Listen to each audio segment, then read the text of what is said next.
One more. One more. Beautiful. Good. That's what we've got to bring him on to. Nobody can take them. Had to wear the Kronk merch. Shout out Kronk. So first session is strength. We're basically going to be doing some explosive weights. High intensity, short amount of time. We're working on our sprint systems. But if I can beat Jake Paul, then excuse my French, what the f is Anthony Joshua going to do to Jake Paul? I think my dad said that AJ could beat him with his prick, and I completely will back that up. Even if AJ had a broken arm in there. Anthony Joshua sharpens his focus in camp as he prepares for the upcoming fight with Jake Paul. His training features strength work, movement routines, and a calm, composed mindset as he tunes up for the matchup. On the other side, Jake Paul puts in serious work of his own, determined to prove he can stand against a world-level athlete. The build-up highlights both men grinding day after day, raising interest in how this unusual and widely discussed fight will unfold. One thing I knew, he was a hard worker. Second thing I knew, genetically he's very gifted, but I knew after the evaluation we had some work to do. Now I've seen his body already evolve into something totally different. I've seen his conditioning evolve into something different, and more importantly, his understanding of his body and why he's doing things the way he's doing them. That's the most important evolution. Anthony Joshua trains with full confidence inside his camp, fully aware he holds the clear edge over Jake Paul. Yet even with that advantage, he pushes himself relentlessly, intent on making a statement. His mission is straightforward: step into the ring, dominate, and silence the noise and theatrics coming from Jake. Every session reflects his determination to prove that levels matter. I mean, that's all that matters.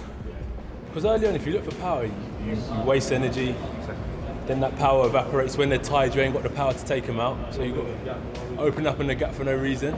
So just relax, flow. Just pop off Good that feet, reach. you were saying. Just pop off that reach. And any time you move, that should be that, that should be that, yeah? And then the control's down the middle, all right? Yeah, yeah. That's what Control, smooth, relax, relax, relax. Last minute, mate, that'll do you then. Uppercut. Good. Right hand. Good, good, good. Left hook high. Good. Uppercut high. And again. Eddie Hearn explains that the financial offer presented to Anthony Joshua is simply too significant to overlook at this point in his career. Joshua has already conquered nearly everything a heavyweight can achieve, so accepting a major payday becomes strategy rather than desperation. Hearn notes that prize fighting has always been a balance between legacy and earnings, and when a fighter receives a massive, low-risk opportunity, it becomes a practical move. He stresses Joshua is not doing anything unusual, he's being smart. Turning down major money when timing, preparation, and career planning align is unrealistic for any fighter. According to Hearn, Jake Paul's enormous proposal opened a door Joshua naturally walked through because boxing is also a business where big offers deserve serious attention. Mike Coppinger, that one's in the works and looking likely for December. What can you tell? Yeah, not yet. I mean, there has been conversations, obviously. I think it comes down to how true, you know, they are. Jake Paul is that he actually wants to fight. I mean, he's a madman if he wants to fight. But for some reason, and you know, he thinks he can beat AJ. And I have to be honest, like, we were going to have a run out in December, over 8 rounds against a bloke you've never heard of. And we may end up having a run out against Jake Paul for a career high payday. I don't see how we can turn it down. When I asked you about it a couple of days ago, you said that at that time you never really got into the financials. Have those been discussed now? Have you discussed the financial element? There has been some conversations around that, and it is, I mean, it's a huge amount of money. And I think AJ would be mad if he didn't do it, and I think he will do it if Jake Paul is genuine. We may wake up tomorrow with these people and they've announced another fight. Like, honestly, anything could happen. So I still can't get my head around the fact that this guy wants to challenge AJ. Listen, respect to him if it's true, but we shall see. To end on that note, I spoke to Alfie Sharman earlier. He said that himself or DAZN have had no conversations about AJ potentially taking that fight. Obviously, AJ is exclusive to DAZN. What's the situation with regards to that? Because I know they've won it. Apparently the fight's done. Obviously it's not done because, you know, those conversations have to take place. I'm very confident that I can have some positive conversations with DAZN. Obviously we'll be on a clock, but it's a 50-50. Last one from me. I saw Chris McKenna tweeted that Anthony Joshua currently doesn't have a British Boxing Board of Control licence. Obviously, it's not unusual for someone who isn't fighting currently and is inactive to let it run out. But he'd have to apply for one to face Jake Paul again, and then they'd have to approve a fight. Experts point out that Joshua's resume includes battles with some of the strongest heavyweights of this generation. Even after a 14-month break, they argue the experience gap between him and Jake Paul remains massive. They emphasize how Joshua spent years facing champions, knockout artists, and elite competitors who tested him in ways social media-built fighters have never faced. While inactivity affects any boxer, analysts maintain Joshua's fundamentals, power, reach, and ring IQ still give him a decisive advantage over someone still learning the sport. They add that Joshua's previous defeat changes nothing here, because the level he competed at far exceeds anything Paul has encountered. In their view, Joshua's skill set, even after time away, is more than enough to control the fight and dominate whenever he chooses. I'm wrong, right? And just to clarify, I don't class Otto Wallin as a very competitive fight. Every competitive fight that AJ is in from now until the end of his career and has been in for the last few years, I believe has taken something out of him. Every time he's in a competitive fight, even when he's won, and I'm not saying taken out of him to the extent where he's no longer a good fighter, no longer can do anything, but every single one has taken one out of him. So let's say, for example, you go down the Tony Yoka route and you can sell it as the 2 Olympic gold medalists and whatever. It's a lose-lose, mate. You're expected to knock him out. If you don't, then you go the distance. I think that's going to take something out of you. I actually think that this could be better prep for a Tyson Fury fight. Not just mentally as well, because he smokes him and it looks great, and then he's confident. This is what I'm saying, right? Not just from a stylistic boxing standpoint, but from the mental standpoint of the fact that if you go in there and you smoke Jake Paul, straight away, all of a sudden, it's headline news, it's massive, and as well as that, you're coming in off the back of something that's impressive, right? We all felt like the Francis Ngannou performance was really impressive, but it wasn't followed up with an impressive performance. So it doesn't actually determine whether or not... This is worse. This is worse. This is worse than that. I don't know what you're thinking, Lawrence, but the Ngannou one, you could at least say heavyweight. You could say that his pedigree. So we didn't really... While he was coming from a different kind of method of fighting, end of the day, he's still a champion. We're talking about Jake Paul, guys. Do you know what's mad? Can I just add something in before Loza jumps in? There are Americans, and I've heard them in the last 24 hours, giving Jake Paul a better chance than Francis Ngannou, saying he has the boxing experience. Francis Ngannou didn't have enough boxing experience. Because that's how Americans view this whole thing. Well, no, Francis Ngannou did have more boxing experience than Jake Paul. Well, yeah. But that's what they're saying is Francis Ngannou had 1 fight, Jake Paul's had 10, 12. 10 rounds, and you little say I'm licking his ass. 10 rounds of Tyson Fury, will gain you more experience than everything Jake Paul. Adam Catterall strongly criticizes the decision to sanction this bout instead of keeping it as an exhibition. He argues that making it a real, competitive fight puts Jake Paul in genuine danger, as Joshua's natural heavyweight power is far beyond anything Paul has faced. Catterall explains that exhibitions allow for safety and controlled pacing, but an official contest removes those safeguards entirely. He warns that Paul may not fully grasp the seriousness of a heavyweight punch, especially from someone with Joshua's size and background. He questions whether the entertainment factor should outweigh safety, insisting this matchup crosses into risky territory. His message is clear: fans may enjoy the spectacle, but stepping in under full rules against a former world champion is a completely different world compared to influencer-level fights. For a year. Yeah. Brutal knockout against Dubois. Yeah. Not the same AJ maybe of the past. He's 36. He's got a chance to earn £70 million, maybe to add to the 150 he's already got. Why wouldn't he do it? Because why would he want to maybe for 5 or 10 million fight a Fabio Wardley who's dangerous, Itoma who's dangerous? Surely from an AJ point of view, it makes sense. Makes sense. From any fighter's point of view, it makes sense because you're in... Listen, belts don't pay your mortgage, do they? And I know he's got a lot of dough anyway, but 70 million... If someone's going to throw you 70 million quid to fight a lad that struggled and lost to Tommy Fury, you're going to take it, aren't you? Yep. So from AJ's point of view, I completely get that. From Jake Paul's point of view, you're leveraging your audience in the world of boxing and making a ton of cash fighting the former 2-time unified heavyweight champion of the world. Mate, most boxing fans would bite your hand off at that opportunity, especially if you're throwing 70 million quid in the pot as well. I've no problem with the promoters. My problem is that it can't be a legitimate fight. Let's be dead honest about this, right? Eddie Hearn said it will be. Listen, there is no commission on the planet that can authorise that fight. It's a 2-time unified heavyweight world champion, still in his athletic prime. You just said he's 36. We're not talking Mike Tyson age of 50 odd here now, are we? Olympic gold medalist. He's had 13 world title fights as AJ. 13 of them against the very best guys. And could take his head off. Like he done to Ngannou. It is dangerous. Yeah. It is absolutely dangerous. Like I've just said, Jake Paul struggled with Tommy Fury. The levels between these two guys are ridiculous. The commissions cannot sanction that as a legitimate fight. There has to be a rule change. It has to be an exhibition. And then you can have a little bit of a move. Hold on, Gab. Let's go back to proper boxing. I'm with Cats here. You know, this is ridiculous. Big story, though. Oh, listen, it's because it's AJ, because it's Jake Paul. It's going to do numbers and capture people's eyes, right? But there's Experts say fans have long waited for Joshua versus Tyson Fury, a matchup teased for years. Many feel confused seeing Joshua choose Jake Paul instead. Analysts explain that politics, contracts, and timing have stalled the Fury fight repeatedly, while the Paul offer was simple, immediate, and extremely lucrative. They acknowledge fan frustration but note Joshua is choosing the path that aligns with his current goals. The Fury fight remains the dream, yet boxing business often steers careers in unexpected directions. Cazorla adds that Joshua's punching power is a crucial factor. Once he lands clean, the fight could end instantly. He stresses that Paul has never absorbed a shot from someone with that kind of force, making the likely outcome obvious.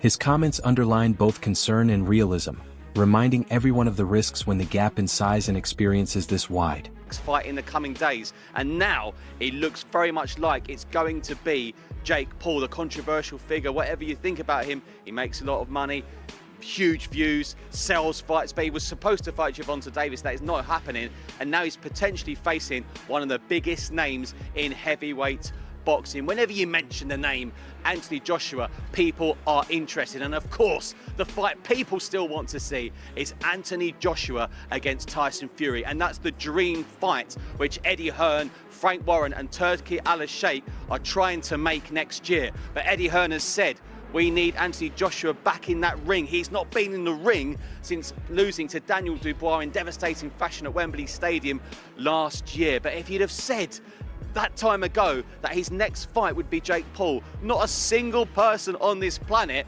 would believe me. But it does look like now that Anthony Joshua, the former world champion, is about to face Jake Paul in a month's time. Mate, it's a great thing, so we can just shut that Jake Paul nonsense away. AJ's gonna knock him out. Would it be similar, do you think, to the way AJ knocked out Francis Ngannou? Because Eddie Hearn's just said about the rage maybe AJ has. It'll be worse. It'll be worse. It'll be worse. 1 round? 1 round. But if he goes past 3 rounds, we don't know what's going to happen. Really? Yeah. Yeah. Yeah. If AJ goes in there trying to mess around, trying to show his boxing skills, nah. He's going to go in there and light him out. That's what we want. Yeah. I mean, is it something you'd love to see as well? I know, I mean, you've known AJ. Listen, we're all going to be tuning in to watch it. That is it. There's nothing else. December. Tommy Fury responds by comparing his own experience with Jake Paul to the threat Joshua presents.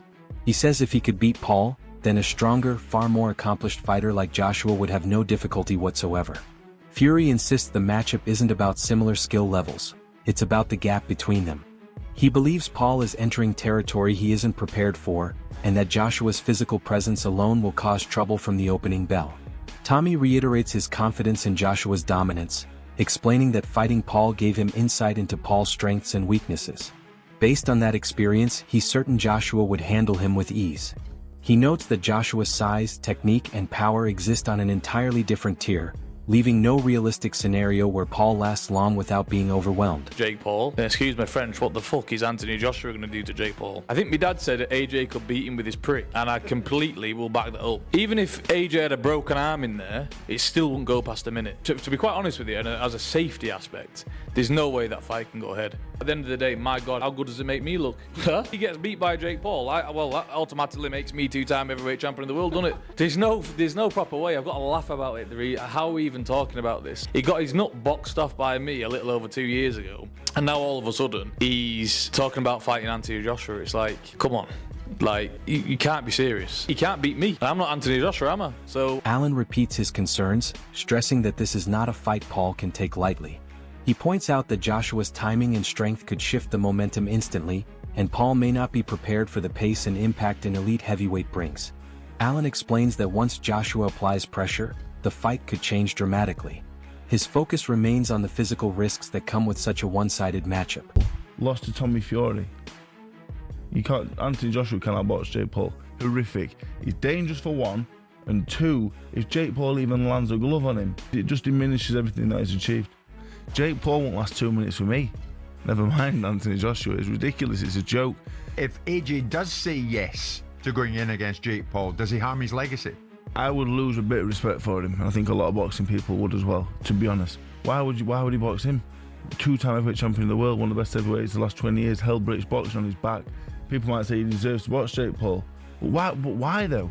Why would he do it? Did you lose respect from when he fought Ngannou? Did you lose respect from Fury when he fought Ngannou? Ngannou was a serious fighting man. World champion of the mixed martial arts. It's a worrying thing, potentially, the damage that AJ could do to Jake Paul. He'll hurt him. Yeah, Jake Paul is a cruiserweight. You wouldn't put the Midlands area cruiserweight champion in with Anthony Joshua, so why would you put Jake Paul in there? Just because he's a superstar, whatever. I don't know what he does. What does he do? What is he?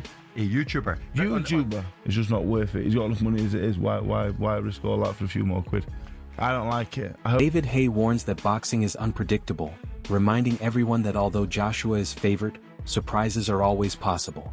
He acknowledges the danger Paul faces but emphasizes that no fighter should underestimate an opponent, regardless of their background. Haye notes that Joshua may be older now but remains physically strong and technically sharp, far from the decline seen in some veterans. He believes that if Joshua stays disciplined, his advantages will show quickly, and the matchup will expose the difference between a seasoned heavyweight and a developing crossover boxer. It was only a couple of months ago that we were told it was really close, and then it was Jake and Tank, and now that's off for other reasons.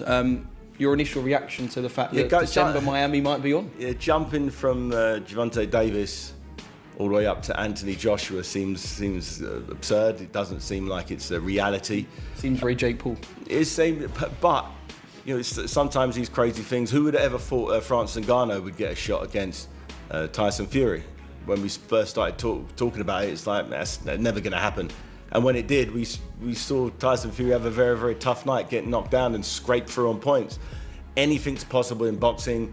I think the chances of Jake Paul beating Anthony Joshua, I don't know, he's got a very, very low chance. I can't see any way that Jake Paul can win a boxing match with 10, 12-ounce gloves on with Anthony Joshua. Anthony Joshua, you know, world champion, silver medalist, Olympic gold medalist, 2-time heavyweight champion. He's a top 10, top 5 in some people's arguments, heavyweight, and he hasn't gone that far over the hill. He's not Mike Tyson, nearly 60 years old. I can't see it happening, but if it can happen and AJ wants it, then obviously it's going to be a massive, massive payday as well as a massive spectacle. It would be an absolute crush box office numbers, and unfortunately for Jake, that will be potentially his last fight in boxing if that first bell rings. I know your friend Derek had a few things to say about it last night, and he said AJ's got 3 rounds, and that's not that if it goes past 3, AJ's going to lose, but if it goes past 3, his quote was, people are going to go, what are you doing? It depends how he can't go past 3. It depends how he goes past 3 rounds. He could go out there and play with him and soften him up and make him look silly, or he could go out there, try and knock him out in the first